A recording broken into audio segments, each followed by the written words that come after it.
more than once, and this evening I had tears in my eyes, and I was extremely moved. So the first thing I want to wish all of you, and I know there are many others that aren't here with us tonight, you should have maloi chafnaim nachas from all of your children. It is clear to me that there is no other way, as Avi said, there is no delete button. These are our children.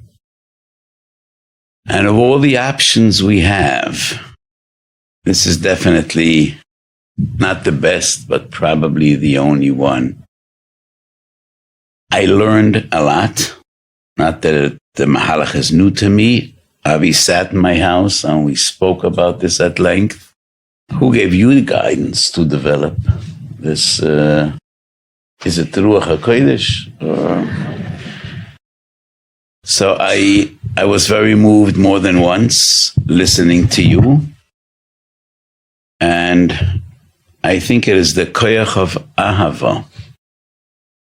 The Rambam wrote 10 prokim in Hilchos Tshuva. 10th perik is all about ahava. Loving a Kodesh Baruch Hu.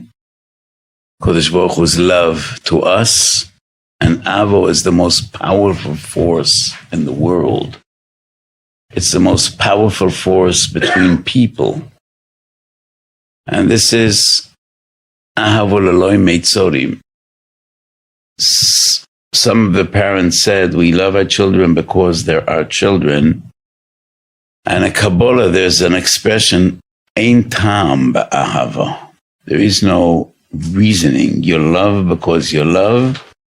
You love because HaKadosh Baruch Hu gave you a heart with which to love. And we can never underestimate the koyach and the force and the power, the positive power of love. Once again, my bracha to all of you is they all should come back. They should all be healthy children and productive human beings and Ta'irin. HaKadosh Baruch Hu loves them all. HaKadosh Baruch Hu's love is always with us, and He expects us to emulate His ways and to be the same. And my bracha to Avi, in the schus of what you do for so many other children, you should have nachas from your family. And we should all share b'seidas toivos. If there's anything I can do for you or for anybody in this room, never hesitate to call on me. And you have my heartfelt brachas and support. And we should all have nachas from all our kindalach. These are HaKadosh Baruch Hu's children, and the most sacred trust that HaKadosh Baruch Hu entrusted in our hands. In my shul, I have quite a few parents with kids that went off the derech, and people come to me from everywhere, not only from my shul, and I always tell them, this is my mahalach. Keep them close, love them as they are, and hope and pray that they'll come back. But you never reject a child. And if you're afraid that his younger siblings might learn from him, first of all, it is something you need to live with. He's your child, and he deserves to be in your home. And I'm not at all convinced that rejecting the child will be better for his younger siblings than embracing him. So, in the Gemara, we find a concept as kiyamtoi midatoi, So, zochisi lachaven, what your teacher teaches you. Why does it feel that way? That it might not be better? I feel that way for two reasons. First of all, even if he might have a negative effect on your children, I'm not sure that justifies rejecting him, because he's your child as well. And you owe him what you owe for your other children. And many times we just lift our eyes to the heaven and say, Rabboni Shalom, these are deine Kinderlach as well. They're not only our children, they're your children as well. So help us, safeguard our children, Beruchnius or Vegashmius, even if it might have a negative effect on other children. That doesn't justify throwing a kid out of your house. He's your child as well. My late mother passed away 3.5 months ago. She was an amazing woman. Yesterday we had a big conference with 70 Rabbanim that came from everywhere in North America, and I gave them 5 shiurim. We spent a lot of time together. And I spoke about my mother. She was an amazing woman. Many times she quoted a line. I don't want to say where it comes from. Not a Jewish writer. But the line is, be patient with the young. They didn't ask to be born. Which means these are your kids. And this child is not bad. He's troubled. He's not bad. He doesn't owe you anything. And even if it might have a negative effect on younger children, doesn't justify sending a kid out of the house or rejecting him. And on the other hand, as I don't know your name said before, when your younger children see what the older child is going through, it wouldn't cause them to want to follow in his footsteps. They will have compassion for him. And if he leaves the house and they don't know what he's doing, it might be worse for the younger kids than having him in the house. So I think it is not justified, the pachad of parents that the younger children might. But even if it is a risk, it doesn't justify rejecting an older child. When we're dealing with what Avi describes as stage 4, your focus entirely has to be not the immediate reaction, but the end game.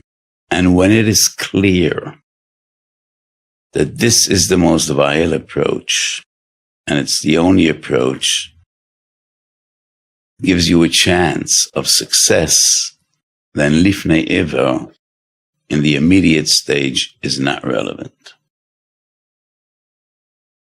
So the Gemara tells a story of a person that's lost in the desert, and he doesn't know which day is Shabbos. What is he supposed to do? He cannot be mechalel Shabbos only lekedei chayov. Every day, he could cook a little bit of food, he could pluck some fruit off the tree, but only what is necessary to keep him going. So he's over on koitza and mevashel.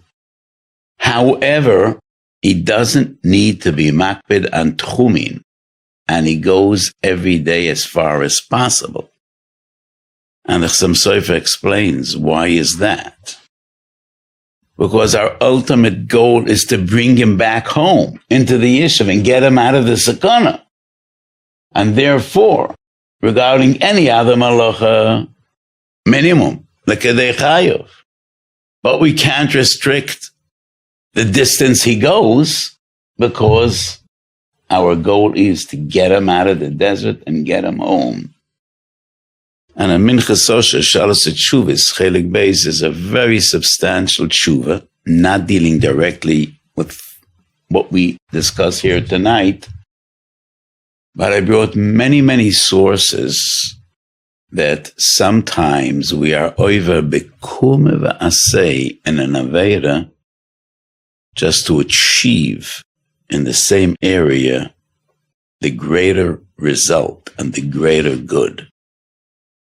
So when we are confronted with a question, as each and every one of you was confronted with, a child that's way down the road, and the question is, are we machshil him, or are we doing our best, ultimately, to bring him back and to make him a normal human being, and ultimately a giti, the good Jew? That is what you need to do. And we disregard the immediate lifnei iver to give us the better chance of achieving the greater goal of bringing him ultimately back to HaKadosh Baruch Hu. And that is a clear psa. Regarding our stage, there is no lifnei ever, and goes without saying there is no Messiah. Messiah is a darabanan, lifnei ever is a diuraisa. According to the Ramon Yeridei Kuf Nun Aleph, there is no such a thing as Messiah. It's just a chiyuv la'afrusha mi'isura. It is clear that in the stage you all were struggling with, when we know that not being forthcoming would just push the child further down the road and make it even more remote or even impossible to bring him back, then that is not the right approach. The right approach is to disregard the immediate Messiah and Lifnei Yeva in order to achieve the greater goal. It is just the same. I'm giving a mashal from a total different area. In Kiruv, when we are Makalav people, we turn a blind eye on so many things. I teach Kiruv activists. The person is on the very first stages of Kiruv. What do you teach him about Shabbos? Hadlakas Ner Shabbos is the least important of all Hilchas Shabbos. It's a mitzvah to say the Rabbanon. So do you teach him first the Isser of Lamites Maloches and Chutz L'Tchum and putting on electricity? You start with Ner Shabbos. And you disregard all the krisis and Mises Bezdin. Because especially for a woman, lighting Shabbos candles is appealing, it's moving, it's emotional. So you disregard the Averas Chamurais and you focus on what has the best chance of touching their neshama and bringing them closer and steering them. It is the same. It is the same concept, whether you're dealing with a Baal Tshuva or you're dealing with a child that you're losing. So the approach needs to be what gives you the best chance of saving this child in the long run, and you disregard the short run. You disregard the immediacy in order to give us the chance and the opportunity of ultimately bringing our kids back to HaKadosh Baruch Hu. Thank you. The next shaila was, are they begeder reyacha? V'ahavta l'reyacha kamaycha. Are they begeder being in Klal Yisrael? We all know the Rambam. That's the one Rambam we all know. That Machal Shabbos b'Farhesia. He's ka'akum l'chol davar. And over here we have a situation where all of these kids, which really I just want to take a step back. 20 years ago, 30 years ago, did the Rav ever dream that these would be the shailas in Klal Yisrael, where we would have multitudes of most wonderful people here who did the best chinuch and were great role models. And then something happened to the kids, and now this is what we're dealing with. So now we have, for probably the first time in Klal Yisrael, a tremendous amount of thousands of kids, certainly our kids, who are Machal Shabbos b'Farhesia, and yet we call them kids in pain, and we know that we're trying to bring them back. So where do they fall? Are they B'chlal Re'acha? Of course they are B'chlal Re'acha. Considering the entire concept of a Machal Shabbos b'Farhesia, two of the greatest Gedolim 200 years ago. So the women sitting here definitely won't know these names. Maybe some of the men won't either. The Binyan Sian, the Orach Lanera, was the greatest Gadol in Germany, going back 160 years. And Rabbi Yehuda Assad, who was a contemporary of the Chassam Sofer, wrote that in our day and age, a Machal Shabbos b'Farhesia is no longer defined as an Oved Avodah Zorah. So the Orach Lanera writes, they're Machal Shabbos and they come to shul. How could you say they're Oved Avodah Zorah? Why are they coming to shul? Reb David Tzvi Hoffman was 2 generations later, Choshev Rabbanim in Germany, writes that he heard that the Shoyel HaMeshav Paskind that in America, a Machal Shabbos b'Farhesia ain't the Oved Avodah Zorah. So did he get money from America? He gave them a break? What's the difference whether it's America or Poland? Because he understood that it all depends on norms. So going back 2,000 years, 1,000 years, 800 years, Chilul Shabbos was the bar, the lowest bar. And if you're Machal Shabbos Beveresia, you no longer have any connection with Yiddishkeit. Times have changed. Times have changed. So there are thousands of people that are Machal Shabbos Beveresia, but they do have a connection with Yiddishkeit. And they fast Yom Kippur. If he's a goy, why would he fast Yom Kippur? They circumcise their children. If he's a goy, why would he do Milah? So Gedolim have the feeling, the pulse of the times. But when we're dealing with these kids, there is no greater tinoik shenishba than these pained, troubled, and many times sexually abused children. They were pushed out. And these children definitely have the din of a tinoik shenishba. They are re'acho. They are ours, and we need to love them and do whatever we can to salvage them. Shabbos to save them if they're bleeding. Of course, what's a shaila? And they're not menasach yain. You could drink the wine that they touch. These are tanoikas shenishbo in the purest form. Could be mitzvah to a minion if they want to daven. The one that you can't be mitzvah to a minion is an atheist. And if a child says, and he's willing to declare, I don't believe in HaKadosh Baruch Hu, don't be mitzvah him to a minion. But you still need to do everything you can to bring him home, to bring him to safe shores. Zimun? Zimun, you could be mitzvah him. What's Zimun today? Everybody benches. It's Boch Shochalam Shalai. You could be mitzvah to Zimun. What? Even Elokeinu. Even though Elokeinu is Chomer Tvei. And what about giving an aliyah? Once again, kids come to shul, you could give them an aliyah. Don't hurt them. Try to have someone else make Havdalah.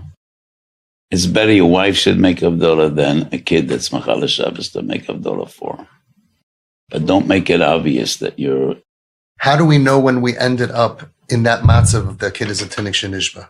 How do we know? So let's say stage 4 by the time if they're suicidal, whatever. But at what point do we give them this sack to apply to the sugya? I don't think it is so relevant. I think parents always need to go to the extreme to save their children. If he's a teenager, he's not mature, then he is a tinik shenishba. As they're getting worse, they're dropping out of school, at what point as long as he's troubled, as long as he's on a hike, on a journey, he's a teenager, we will always assume he has a din of a tinik shenishba. What the Rav said before, how the tzaddikim of the Dar were able to determine that was what was once the red line of Machal Shabbos Pefesi is no longer the red line to determine Ka'akol Mechol Davar. It will happen if we stay in touch, that we will realize that every single parent that came to me with a child who was an avowed atheist is no longer an atheist. Okay. Every single one. What are the gedarim of Pikuach Nefesh and what are the gedarim of Safek Pikuach Nefesh? Meaning, like all of these questions, I'm going to put them all into one that people sent in. They knew the Rav was coming. Maybe next time we'll do a follow-up. But basically the questions are, can I keep my phone on when my daughter is 16 years old and she's going out, she gets drunk, she has a bunch of Gaisha friends, a bunch of young kids, public school dropouts who steal and get arrested and she can get abused. Can I keep my phone on? You don't even have to continue the question. You could and you should and you must keep your phone on. And to go pick them up? If their life, even remotely, might be in jeopardy, you go pick them up. I would not permit Chilul Shabbos D'Oraisa unless right here and now there is a chashash, let it even be a remote one, of their lives being in danger. just conveying the message, we're here for you and we're not going to let you alone, I would not permit Chilul Shabbos driving a car. I would permit answering a phone, but not driving a car. You could send an Uber, could do other things. Yes. Yeah, you could have a guy sent, you could send a taxi. Our child is in a matzav of pikuach nefesh. If he's Mechal Shabbos, especially for us, on his own, can we benefit? And does it make a difference if it's the Rabbanan or the Raisa? Example, the fridge light was left on Shabbos, so he realized it was on, he turned it off. Could we use the fridge? The crock pot was left on high, he turned it on low so the food doesn't burn. Can we eat it? You could eat the food even if he would be amazed at Gomer. But that is a Hilchos Shabbos question. It has nothing to do with this. You cannot benefit directly if he did it for you, which means the light was off. He put on the light. You don't need to leave the room, but you can't read. You can't use that light. You could eat. You could do whatever you would do in the dark. You could do in the light. But you cannot take benefit of his Chilul Shabbos to read. You could open the fridge. To take the food out. Yeah, because that is not a direct result of what he did. If he shut out the light in the fridge, you could open the fridge. My kip enjoys cooking for the family and helping with Shabbos and Yontif. She's not Shemesh Shabbos. Is there any problem with her cooking food for members of the family? Bishul Akem is only a goy. There is no Isra of Bishul Akem by Machal Shabbos. We're going to our family for Shabbos Day Suda. This was their question over there. And we know that our son would love to be there and enjoy and have a great time with the family. The problem is that it's 45 minutes away by foot. And we know that if we invite him, we tell him we're going to wherever. I wrote in my Tshuvas in the context of Kiruv, and it definitely implies in the context of these children. You could invite a person to spend Shabbos with you, even if you know he's going to be Machal al Shabbos. What about the Shabbos Day Suda? You could invite a person in the context of Kiruv to a Suda, even though you know he's going to be Machal al Shabbos. You need to give him the option of staying with you. And if that is correct with a Baal Tshuva, it is correct Kal v'choyma, ben beno shel Kal v'choyma. Our children, we could invite them to spend a Sabbath Suda, even though we know they're going to drive to come and they're going to drive to leave. As I said before, this was a most inspiring evening, and I have nothing more to add. Just once again, a bracha to all of you. Zalom heilig Yiddish nachas, not stam nachas, but Yiddish nachas, and all your children shall ultimately come back stronger, finer, better, and they should be Avdei Hashem, and you should have so much nachas from all your children. And Avi, I admire what you're doing, and HaKadosh Baruch Hu should give you koyach to keep it up. Mishaberach Avisaini v'Mesaini Avrom Yitzchak v'Yankov Moshe Aaron David Shlomo Sora Rivka Rochel v'Leyahu Yavorach v'Yarap es kol choy lenefesh v'Yisrael ashruyim b'tzar v'Yagaon ba'avu shekol HaKodesh kol HaKodesh hazeh mavakshim rachma mavinim sheb'shamayim v'yin tzedoko v'lineda ba'avuram b'schar zeh HaKodesh Baruch Hu yamar rachamim alayim להחלימם, לרפויסם, להחזיקם, להחייסם, ויש לכם מהר רפואה שלהם משמיים, רפואה הנפש, רפואה הגוף, ומכל חוי ליסור, השתו בגולה בזמן קורא, ונאמר אמן. Thank you so much.